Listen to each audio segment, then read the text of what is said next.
He never went into cold sleep. Instead, he invented. By the time they made orbit above Chiron, he developed the first-generation Dollgangers.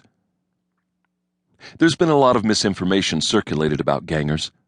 Let me set matters straight. Start with a human-like skeleton made of sturdy metal composites. It stands anywhere from 175 to 250 millimeters tall. I'm 225 millimeters, about average for an adult male. Inside the skull, bones, and rib cage is machinery, a computer system, a plant producing nanite crawlers that diagnose and repair damage, reservoirs of material for the nanites to use, communications gear ranging from broadband radio to microwave transmitters to laser, extensible microwires for direct data upload-download, voice synthesizer, sensors where the corresponding human organs would be, battery arrays. Over all that is a musculature of hard-wearing memory polymers attached at innumerable points to the skeleton, and over that a realistic-feeling skin laced with a sophisticated neural net, allowing for sensations like pain and pleasure. Throughout the whole body runs a peristalsis-based circulatory system that sends the nanites wherever they need to go. And that's only the start. The skin, the facial features, are shaped to individual appearances, making each of us distinctive. We get realistic hair that, supplied and reinforced by the nanites, can grow. Realistic human eyes and skin colors, fingernails and toenails, functional genitalia. Gangers are anatomically correct. But what made us a financial success and first made Chiron a profit-generating world was Doc Cheng's last innovation before the suits took control of the technology. That innovation was the personality template.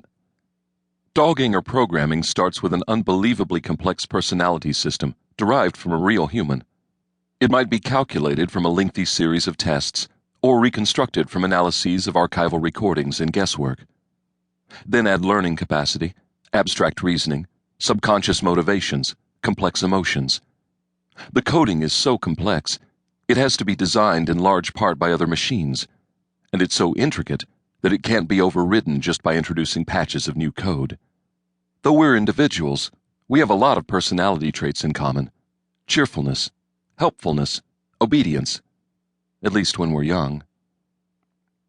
So the success of the Dollgangers was because each little guy or gal could be made in the likeness of someone specific, of the buyer, of a famous performer, of a planet's most glamorous model, of an unobtainable object of desire, of a long-dead son or daughter.